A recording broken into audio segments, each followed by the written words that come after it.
This is the Khmer Times News. My name is Paolo Bonini, and these are your headlines. The woman butchered by an untrained nurse, her health is now exceedingly critical. A drunk teenage driver decimates an entire family, and the WHO warns that some antibiotics are starting to fail. But first, to our headline story. You may well remember the case from last week of a lady who was hospitalized after an untrained nurse fancied having a go at carrying out an abortion, although she had absolutely no training. The husband of the victim said that the nurse had cut literally meters of his wife's intestine, thinking it was the umbilical cord. Well, unfortunately, the victim's outlook is now exceedingly bleak. The future looks exceedingly bleak for a 22-year-old victim of a botched abortion operation, which ended up with the untrained midwife cutting off almost all of the victim's small intestine instead of the umbilical cord.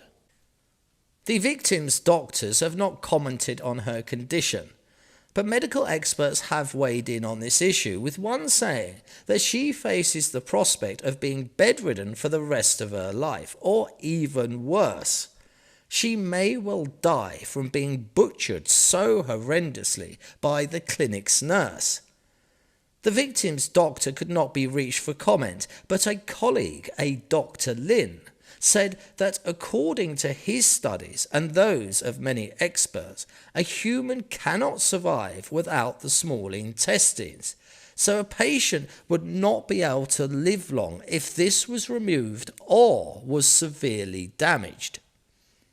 Dr. Lin said, "I am not in charge directly of this patient. However, if her small intestine has been cut, as the family and other experts claim, then it will be hard to keep her alive in the long term." He added that the patient will not be able to eat, work, or walk, and can only live by lying in bed and being sustained by external drips. As this tragic drama unfolds, the Ministry of Health this week did announce that the clinic will be shut down permanently. And the clinic itself has offered $75,000 in compensation to the victim's family.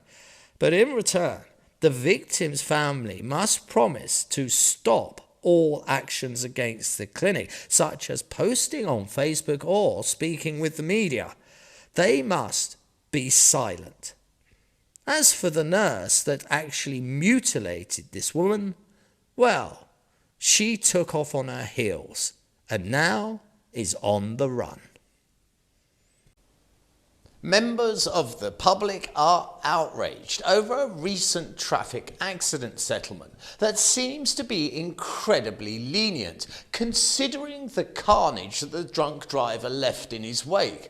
The driver managed to decimate an entire family of 3, sending all 3 to hospital, all with serious injuries, and the settlement was a mere $2,500, and that is what's angered so many.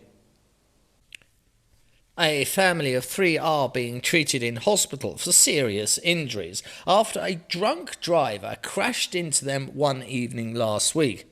The public are quite simply outraged at the small settlement that they received and have demanded further action to be taken against the drunk Lexus driver who hit the family's motorcycle from behind. The incident occurred in the heart of the capital at 2 a.m.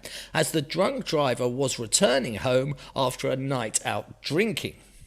The Phnom Penh Municipal Police identified the offender as a 19-year-old, Som Tikar, who drove his car in an inebriated state. Now, if that's not bad enough that he ploughed into 3 people whilst drunk, he then went on to do the traditional, which is he fled the scene, abandoning his car and leaving the wounded victims laying in the road. His only concern was to preserve his own skin and not to offer assistance to those that he had severely injured. The driver of the motto was a scrap collector. His wife suffered both head and neck injuries. Now, if your blood has not reached boiling point, then allow me to send it there with the next sentence. The couple's baby is in intensive care and is on a ventilator fighting for its life. The mother of the child has said that when she signed the paperwork at the accident, she thought it was an incident form, not a settlement for just $2,500. The whole affair is deeply unjust, and one final barb to make this story even harder to swallow is the fine that the drunk driver faces for his actions. That fine is $486. There has been a tragic update to this story. The baby that was admitted to hospital with severe injuries has now died. A photo has been released of the teenager who caused not only the death of the child but also severe injuries to both parents, and in doing so ruined his own life as well. Here he is on your screen.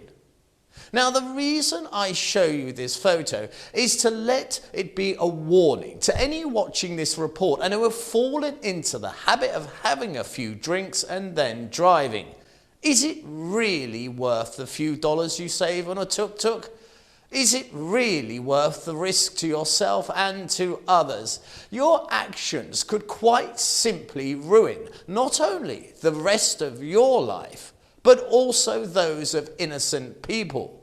Do not kid yourself. Drinking and driving destroys lives.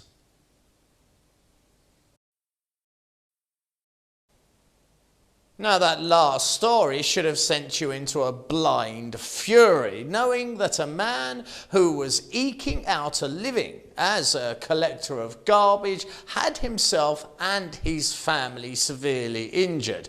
The baby was killed by that drunk driver. Well, there is some news from the government to invoke stiffer penalties for drivers who do drive under the influence of either alcohol or drugs.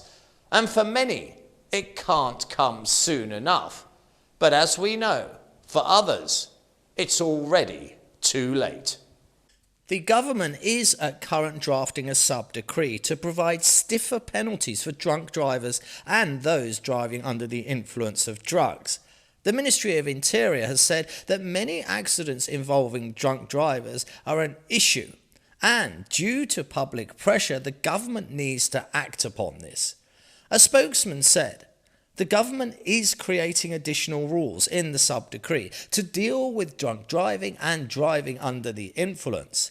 He added, we have been appealing to motorists to exercise caution and to refrain from driving whilst intoxicated or under the influence of drugs.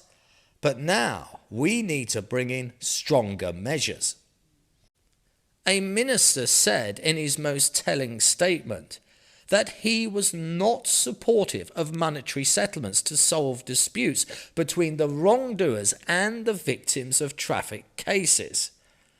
He said, the wrongdoer must be held accountable according to the law, and they should not be allowed to get off by just compensating their victims with money. They must not be allowed to use money to escape justice. For it is a tragedy that people are being killed in these road accidents. The National Road Safety Committee said that the sub-decree focuses on penalties for those who drive whilst drunk. And here is the interesting point. It all depends on how drunk you are, on what it is you have done. For in their statement they have said, the penalties are divided into 4 categories based on the drunkenness of the driver and the consequences of their actions. All categories carry serious penalties. Now, for many, the rules must be as abrupt as a car crashing into a victim. If you are drunk, no matter how drunk, you should suffer the full wrath of the law. And those that run and abandon their victims in the road should receive a jail term, without exception. A new World Health Organization report reveals a very worrying trend, and that is life-threatening infections are on the rise due to drug-resistant bacteria. Often called superbugs, these drug-resistant bacteria are considered by some scientists to be one of the biggest threats in medicine that we have seen for many a long decade, and the scale of the problem is quite simply vast. Over 50% of life-threatening bacterial infections are becoming resistant to treatment, a new World Health Organization report says this week. Bacterial infections are becoming increasingly resistant to treatments. As an example, over 60% of gonorrhea infections, a commonly sexually transmitted disease, are now showing resistance to ciprofloxacin, one of the most widely used oral antibiotics. And over 20% of E. coli isolates, the most common pathogen in urine tract infections, are now resistant to both the first line and the second line of drugs used to treat them. Although most antimicrobial resistancy trends have remained stable, some bloodstream infections, including E. coli, salmonella, gonorrhea, have jumped. The warnings of the situation came very early, even as far back as the 1980s, with many within the medical profession saying that the oversubscription of antibiotics could only lead to mutated forms of common infections that would be wholly resistant and would render antibiotics useless. And many in the medical world consider this to be a nightmare scenario. We have two animal stories for you now. The second is the tale of the exceedingly rare hairy-nosed otter. But the first is about monkeys, our genetic cousins who are in fact idiots. Although a cousin of humans, they display no fashion sense, zero ability to manipulate the most basic of tools, and worst of all, are now messing around with high voltage power lines. And that has caused widespread blackouts within the capital this week. Firstly, the tale of these two monkeys that brought parts of Phnom Penh to a standstill this week after their antics caused power outages in several areas. The idiocy of these monkeys is not only that they never got round to growing an opposable thumb, but also they have learnt absolutely nothing about electricity or its related dangers. The pair went on cavorting about in the power lines, and in doing so managed to knock out power to many major districts, including Chan Min Che, Chan Po Sen Che, and Chan Sen Sok. As to what happened to these two monkeys, we do not know, but they will probably be offering me a quote for the installation of a washing machine next week, which I will accept, as I'm a barang who wants everything done on the super cheap. Secondly, we have some good wildlife news, and that is the hairy-nosed otter is making a comeback due to improved environmental conditions. Now, these otters are particularly rare, and the reason I know that is there's only 3 photos of them in our stock photo library. Monkey photos we have tons of, but hairy-nosed otter photos, just the 3. They are, in fact, one of the world's rarest otter species and are severely endangered.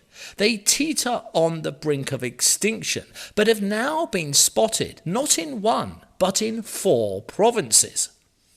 This is most welcome news, as it will very much focus wildlife agencies on particular areas for special attention and creating a heightened state of awareness in the areas where these otters have been spotted, which of course will benefit the otters, but it has the knock-on effect of reducing trapping and deforestation in those areas, which will not only benefit our dear old hairy-nosed otters, but also other wildlife within those areas. That is, of course, as long as they keep away from those electrified monkeys.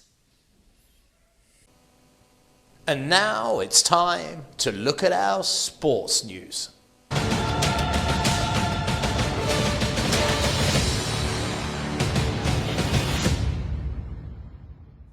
And it's straight to the World Cup quarter-final results. And the first one's a bit of a disappointment if you have an accent like mine, because England were beaten 2-1 by France. Morocco did very well to beat Portugal.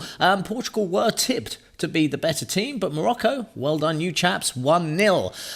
Holland and Argentina, well, they battled it out and ended up 2-2 at full time, but Argentina's experience seemed to stick with them because they won a 4-3, so they're through to the next stage. But the absolute shocker of this entire World Cup, without doubt, is Croatia beating Brazil in the quarter-finals to go through to the semis. At the end of the initial period, it was 1-1.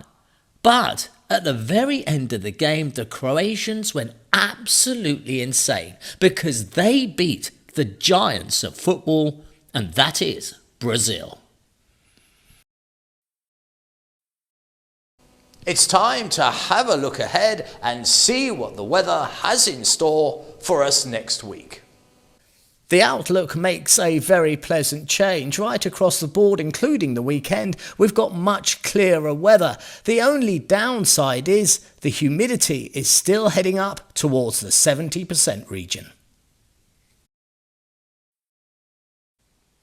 This has been the Khmer Times News. You can contact myself at the studio by mailing us at ktnewsstudio@gmail.com. Please do subscribe and comment and stay up to date with all the breaking news by following us on both Facebook and Telegram. This has been Paolo Bonini, and that was the week that was. I'll see you next Saturday for your weekly roundup.